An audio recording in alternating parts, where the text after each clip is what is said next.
About 6 months ago, I had a dream, one that still gnaws at the edges of my sanity. Let me preface this by saying I dabble in the arcane, the forbidden, and the esoteric.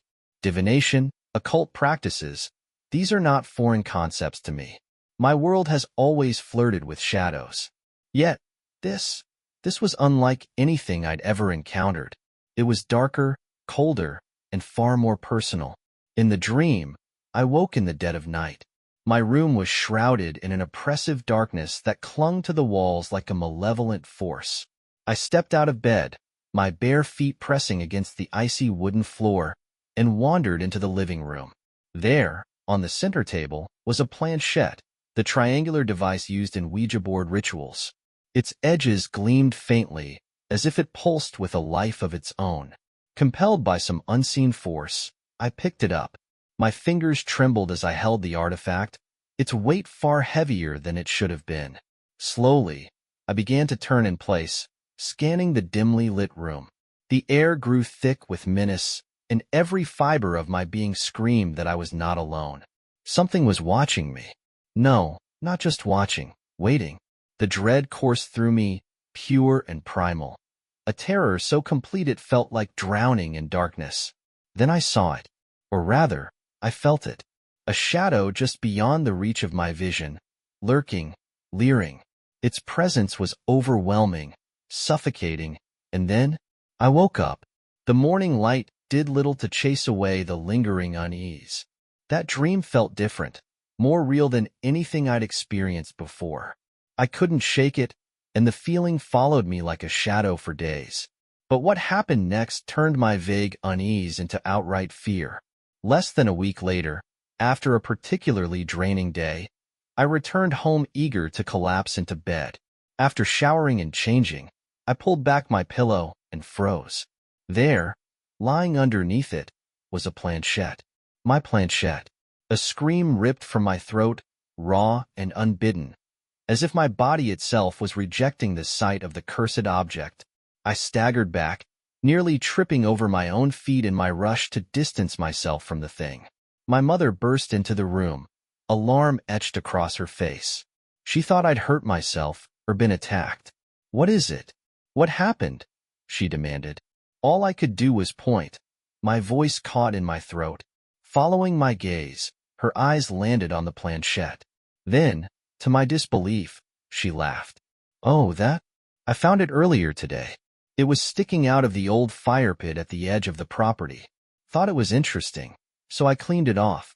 Didn't realize it would scare you like this." Her words hit me like a punch to the gut.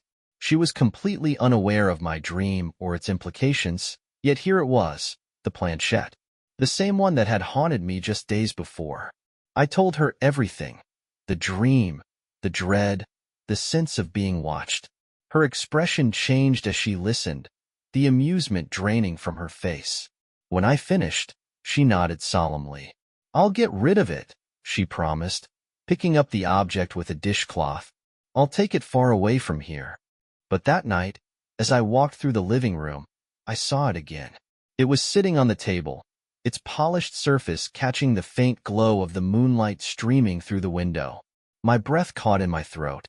I froze, staring at the accursed thing, my mind racing. Had my mother forgotten? Or had something brought it back? I didn't touch it. Couldn't. Instead, I made my way to the kitchen, grabbed a glass of water, and returned to my room, locking the door behind me as if that could keep whatever darkness lingered at bay. Looking back now, I'm convinced the dream was a warning, a prelude to something sinister. The planchette, the fire pit, the shadow in my dream. None of it feels like coincidence. And as the days turn to nights, I can't help but feel that something is waiting, watching, biding its time. I decided I needed answers. Ignoring the gnawing dread that curled around my thoughts, I began researching the history of the fire pit where the planchette had been found. My mother's nonchalance about it, as though it were some quaint antique, infuriated me. How could she dismiss it so easily when I could feel the malevolence clinging to it like a second skin? The property records were sparse, but I managed to unearth some unsettling details. Decades ago, a family had lived in the house. a reclusive, enigmatic group who rarely interacted with the outside world. Rumors swirled about them, tales of strange rituals and nightly chants that echoed through the woods. But the most chilling account was of their abrupt disappearance. One night, without explanation, they vanished, leaving behind a home filled with arcane symbols scrawled across the walls and a fire pit filled with charred, unidentifiable remains. I shared my findings with my best friend, Ethan. Unlike my mother, Ethan took my fears seriously. He'd been a skeptic most of his life, but even he couldn't dismiss the bizarre string of events. He agreed to come over and help me investigate further, though I could sense his unease. When Ethan arrived, we decided to examine the fire pit under the cover of daylight. We armed ourselves with gloves, flashlights, and shovels. The fire pit was overgrown with weeds and moss, but as we dug deeper, we found remnants of objects that sent chills down my spine. Shards of glass etched with strange symbols, fragments of bone that neither of us could identify, and a scorched book with pages fused together by heat. As we sifted through the ashes, Ethan suddenly stopped, his face pale. "Do you hear that?" he whispered. I froze, straining my ears. At first, I thought it was just the rustle of leaves or the distant hum of insects, but then I heard it, a low, guttural sound, almost like a growl, emanating from deep within the pit. The air around us grew heavy, and an overwhelming sense of being watched settled over me. "Let's go," I said, grabbing Ethan's arm. "We've seen enough." But as we turned to leave, the ground beneath the fire pit shifted. A section of earth caved in, revealing a hidden chamber beneath. Against every instinct screaming at me to flee, I leaned closer, peering into the darkness. The chamber was small, barely large enough for a person to crouch inside, and its walls were covered in carvings that glowed faintly in the dim light. In the center was a pedestal, and on it rested another planchette. This one was different, larger, darker, and exuding an aura of palpable menace. Unlike the first planchette, this one seemed alive, pulsating faintly as if it had a heartbeat. Ethan and I stared at it, paralyzed by the sheer wrongness of the object. "We need to leave," Ethan said, his voice trembling. "Now." I nodded, but something in me hesitated. I couldn't explain it, but I felt drawn to the planchette, as though it were calling to me. My hand moved of its own accord, reaching toward the artifact. Ethan grabbed my wrist, snapping me out of the trance. "What the hell are you doing?" he hissed. "Come on."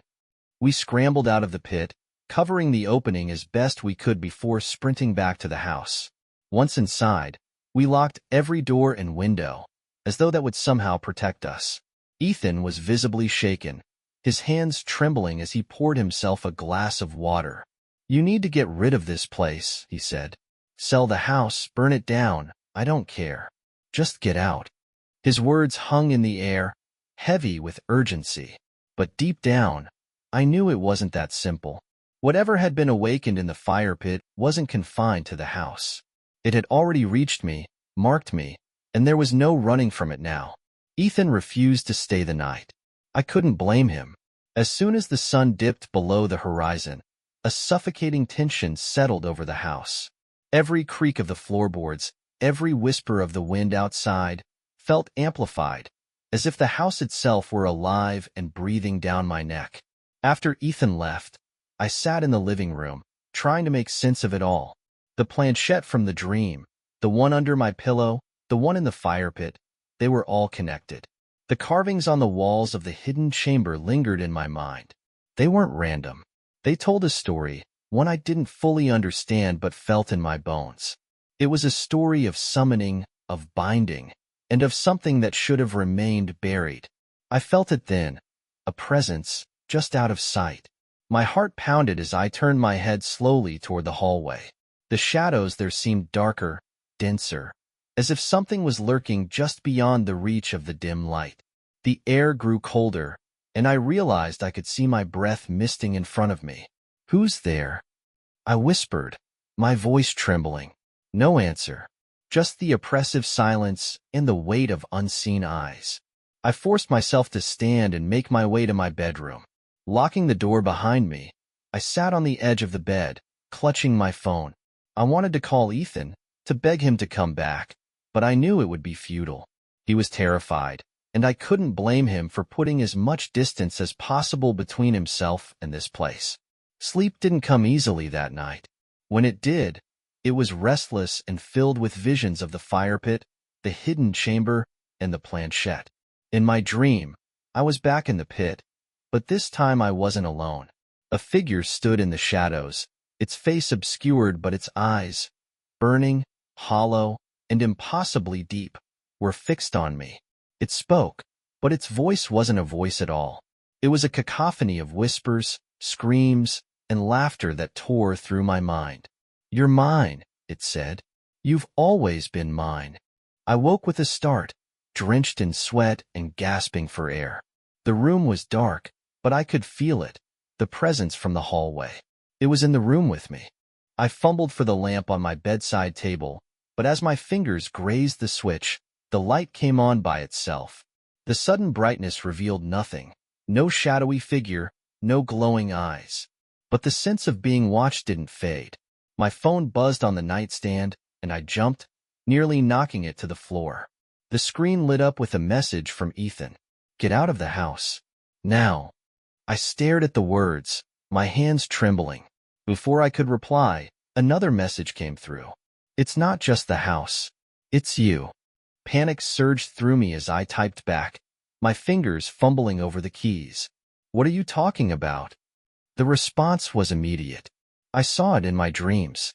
"The planchette, the pit, it's attached to you. You need to destroy it." Destroy it. The thought had crossed my mind, but how do you destroy something that feels indestructible? Something that seems to have a will of its own? I didn't sleep for the rest of the night. Instead, I sat in the living room, the planchette from under my pillow clutched in one hand and a hammer in the other. As the first rays of dawn broke through the windows, I steeled myself and brought the hammer down on the artifact with all my strength. The planchette didn't shatter.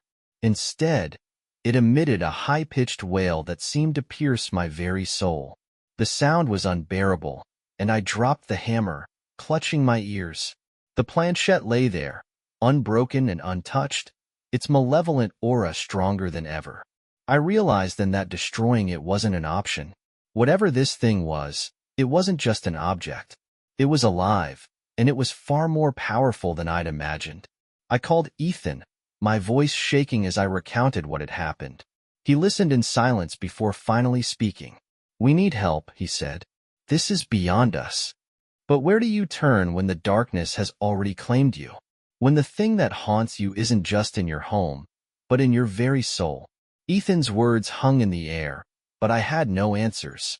Who could possibly help with something like this? Priests? Paranormal experts? None of it felt real, and yet, the darkness within me was undeniable. As the sun rose higher, its light did nothing to dispel the shadows gathering in my mind. I decided I couldn't stay in the house any longer. I packed a bag with essentials, including the planchette. As much as I hated the thought of taking it with me, leaving it behind felt even worse. Every fiber of my being screamed that it wouldn't let me escape that easily. If I left it here, it would find its way back to me. Ethan insisted on coming with me. "We'll figure this out," he said, though his voice lacked conviction. "There has to be someone who knows what to do." We drove aimlessly for hours, avoiding any direct destination. Every time I glanced in the rearview mirror, I thought I saw something lurking in the back seat, but it was always gone when I turned to look. Ethan noticed my unease but said nothing, his jaw clenched tightly as he stared out the window. By midday, we found ourselves at an old church on the outskirts of a small town.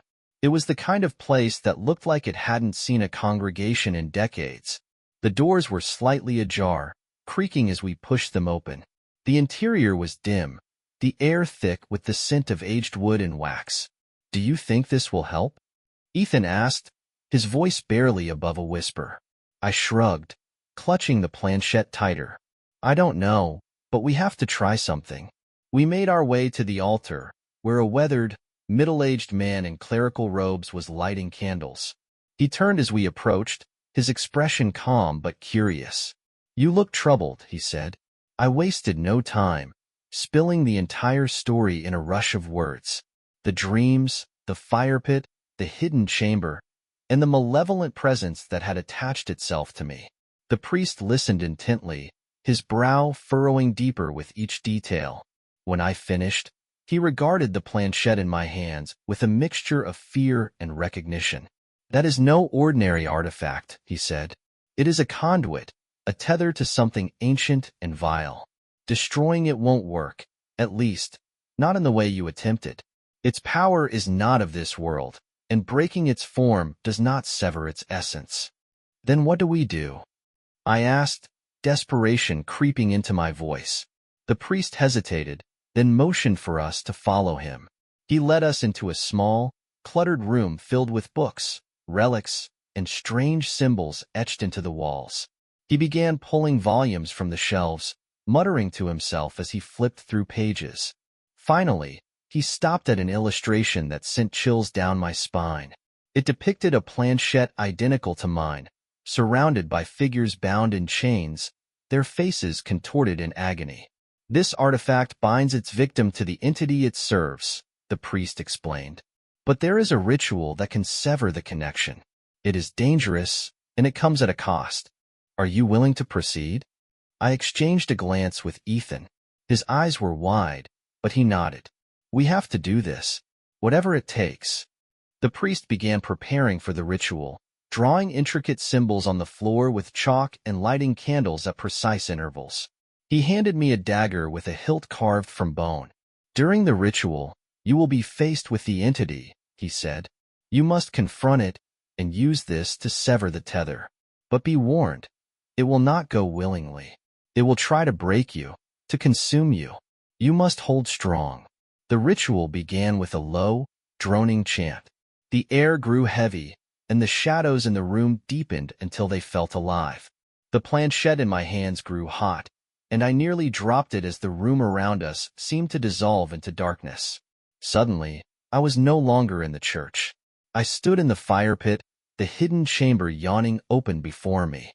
The entity emerged, its form shifting and writhing like smoke. Its hollow eyes burned into me, and its voice echoed in my mind. "You think you can escape?" it hissed. "You are mine. You have always been mine." Summoning every ounce of courage, I gripped the dagger and stepped forward. The entity's form lunged at me, its tendrils wrapping around my body and squeezing until I could barely breathe. But I held firm, raising the dagger and driving it into the center of its mass. A deafening roar filled the air as the entity recoiled, its form disintegrating into wisps of shadow. The planchette in my other hand cracked, then shattered into dust. The darkness lifted, and I found myself back in the church, gasping for air. Ethan was at my side, his face pale but relieved. The priest knelt nearby, his expression grim but satisfied. "It is done," he said. "The tether is broken." I wanted to feel relief, but all I felt was exhaustion. The malevolence was gone, but the memory of it lingered, a scar etched into my soul. I knew I would never be the same, but at least I was free. Ethan and I left the church without looking back. The house was sold within the week, and I never returned to the town. Even now, years later, I sometimes wake in the middle of the night, heart pounding, convinced I can feel those burning eyes watching me. But I tell myself it's just a memory. After all, the tether was broken, wasn't it?